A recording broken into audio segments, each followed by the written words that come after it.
പ്രധാനമന്ത്രി നരേന്ദ്രമോദി നാളെ അഹമ്മദാബാദിലേക്ക് എത്തുകയാണ്. ദുരന്തഭൂമി പ്രധാനമന്ത്രി സന്ദർശിക്കും. കേന്ദ്ര ആഭ്യന്തരമന്ത്രി അമിത്ഷായും ഒപ്പം വ്യോമയാന മന്ത്രി രാംമോഹൻ നായിഡുവും സംഭവസ്ഥലം സന്ദർശിച്ചു കഴിഞ്ഞു. DNA പരിശോധന നടത്തിയ ശേഷം കൃത്യമായ മരണവിവരം പുറത്തുവിടുമെന്ന് അമിത്ഷാ പറഞ്ഞു. പ്രധാനമന്ത്രി നരേന്ദ്രമോദി സ്ഥിതിഗതികൾ വിലയിരുത്തിയെന്നും മൃതദേഹങ്ങൾ വിട്ടു നൽകാനുള്ള നടപടികൾ വേഗത്തിലാക്കുമെന്നും അമിത്ഷാ പറഞ്ഞു.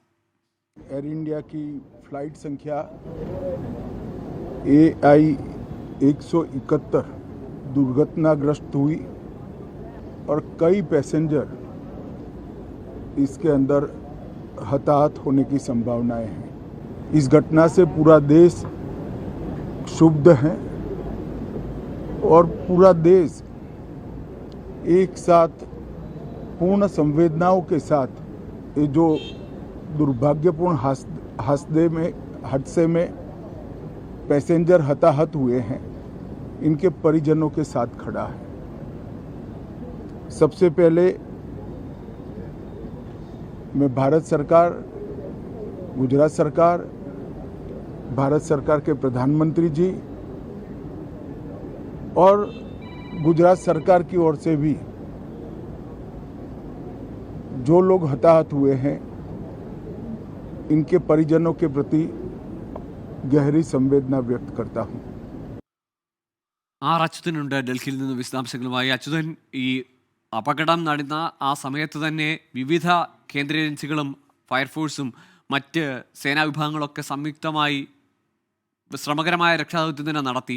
അതിൻ്റെ ഭാഗമായി കുറേ ആളുകളെയെങ്കിലും അവിടെ പരിക്ക് പറ്റിയവരെ സംയോജിതമായി ആശുപത്രികളിലേക്ക് മാറ്റാനായി. ഇപ്പോൾ ഏതായാലും ആ രക്ഷാപ്രവർത്തനങ്ങൾ, തിരച്ചിലൊക്കെ പൂർണ്ണമായി ഇന്നത്തെ തെരച്ചിൽ എന്തായാലും അവസാനിപ്പിക്കുകയും ചെയ്തിട്ടുണ്ട്. ഇനി അധികം ആളുകൾ കുടുങ്ങിക്കിടക്കാൻ ഇടയില്ല എന്ന് കേന്ദ്ര ആഭ്യന്തരമന്ത്രി തന്നെ സ്ഥിരീകരിക്കുകയും ചെയ്തു. ഇനി ഈ മരിച്ച ആളുകളുടെ, കൊല്ലപ്പെട്ട ആളുകളുടെ മൃതദേഹങ്ങൾ അവരുടെ ബന്ധുക്കൾക്ക് കൈമാറുന്ന നടപടികൾ, അതിനുവേണ്ടി കേന്ദ്ര സർക്കാർ ഏർപ്പെടുത്തിയിരിക്കുന്ന ക്രമീകരണങ്ങൾ, ഒപ്പം എയർ ഇന്ത്യ അടക്കം അതിനുവേണ്ടി ചില സജ്ജീകരണങ്ങളിലേക്ക് പോകുന്നുവെന്ന് മനസ്സിലാക്കുന്നു. എന്തൊക്കെയാണ് അത്തരത്തിലുള്ള ക്രമീകരണങ്ങൾ, അത് സംബന്ധിച്ച വിവരങ്ങൾ? ഗൂഗിൾ കേന്ദ്ര ആഭ്യന്തരമന്ത്രി അമിത്ഷാ തന്നെ വ്യക്തമാക്കിയിരിക്കുന്നത് ഈ അപകടത്തിൽ മരിച്ചവരുടെ കുടുംബങ്ങളെ ബന്ധപ്പെട്ടിരുന്നു. അതിൽ നിലവിൽ രാജ്യത്തുള്ളവരുടെ കുടുംബാംഗങ്ങൾ ഇവിടേക്ക് ഗുജറാത്തിലേക്ക് എത്തി തുടങ്ങിയിട്ടുണ്ട്. അതുകൊണ്ട് തന്നെ അടുത്ത 2-3 മണിക്കൂറിനുള്ളിൽ തന്നെ ഇത്തരത്തിൽ DNA പരിശോധനയുടെ നടപടികൾ ആരംഭിക്കും. അത് പൂർത്തിയാക്കുമെന്നാണ്. മറിച്ച് വിദേശ രാജ്യങ്ങളിലുള്ള ബന്ധുക്കൾ അവർ വരുന്ന മുറയ്ക്കായിരിക്കും ഈ DNA പരിശോധന ഉൾപ്പെടെ നടത്തുക. ഗുജറാത്തിന് പുറത്തേക്ക് ഇത്തരത്തിൽ പരിശോധന നടത്തേണ്ട ഒരു ആവശ്യകത നിലവിലില്ല. അതിനുള്ള എല്ലാ തരത്തിലുള്ള സജ്ജീകരണങ്ങളും ഗുജറാത്തിൽ തന്നെ ഏർപ്പെടുത്തിയിട്ടുണ്ട് എന്നാണ് അമിത്ഷാ വ്യക്തമാക്കിയിരിക്കുന്നത്. ഒപ്പം തന്നെ ഈ മൃതദേഹങ്ങൾ ഉടൻ തന്നെ ഈ കാര്യത്തിൽ ഒരു താമസം ഉണ്ടാകാത്ത രീതിയിൽ ഉടൻ തന്നെ ബന്ധുക്കൾക്ക് വിട്ടു നൽകുന്ന നടപടികൾ സ്വീകരിച്ചു വരികയാണ് എന്നുകൂടിയാണ് ആഭ്യന്തരമന്ത്രി വ്യക്തമാക്കിയിരിക്കുന്നത്.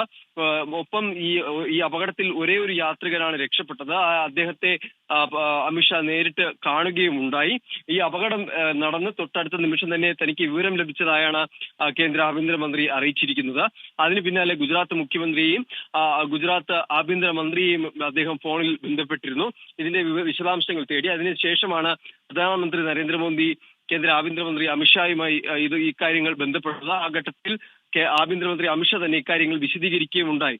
തുടർന്നുള്ള പ്രധാനമന്ത്രി നിർദ്ദേശപ്രകാരമാണ് കേന്ദ്ര ആഭ്യന്തരമന്ത്രി അമിത്ഷായും വ്യോമയാന മന്ത്രിയും അഹമ്മദാബാദിലേക്ക് എത്തിയതും സാഹചര്യങ്ങൾ നേരിൽ കണ്ട് വിലയിരുത്തുകയും ചെയ്തിരിക്കുന്നത്. എന്തായാലും മറ്റൊരു വിവരം എന്നുള്ളത്, പ്രധാനമന്ത്രി നരേന്ദ്രമോദി കൂടി ഇപ്പോൾ അഹമ്മദാബാദിലേക്ക് പുറപ്പെടുകയാണ്. അദ്ദേഹം നാളെ ആയിരിക്കും അഹമ്മദാബാദിൽ എത്തുക.